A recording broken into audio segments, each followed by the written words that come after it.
Voilà, Charia Hebdo rebaptisé, Mahomet, rédacteur en chef, sans coup de fouet si vous n'êtes pas mort de rire. C'est le dessin à la une de Luce. Les locaux ont brûlé dans la nuit après l'annonce de la parution de ce magazine.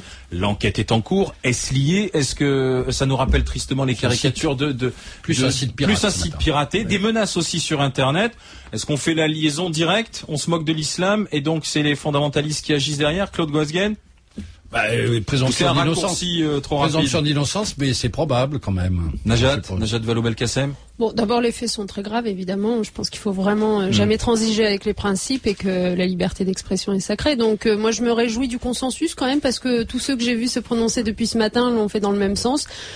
Présomption d'innocence, je ne sais pas qui a commis cela. Ça peut être, je vais vous dire, ça peut être aussi bien des fondamentalistes islamistes que justement des gens, je ne sais pas qui combattent ces fondamentalistes-là pour leur porter tort. Donc je n'en sais rien. On verra bien. Il faut que l'enquête avance. Le site est plus explicite. Piraté avec des menaces, des insultes en arabe notamment. Et André Chassaigne. Oui, moi je partage tout ce qui a pu être dit depuis ce matin en disant que c'est absolument lamentable. Ceci étant dit, il faut se méfier aussi de toute l'instrumentalisation qui pourrait être faite de ça. Donc prudence pour le moment. Prudence. On a des échéances électorales qui font que on peut avoir aussi tendance quelquefois à instrumentaliser ce genre d'événement. Et vraiment une requête aux médias que vous êtes, évitez encore une fois la tentation de la généralisation et de ramener finalement à ces quelques intégristes qui pourraient être coupables, c'est pas encore avéré, l'ensemble de l'islam français, parce que je pense que c'est pour ça que je crois qu'il faut que l'islam de France prenne des positions qui soient sans ambiguïté. Elles ont été prises par le Conseil ce matin. Très bien.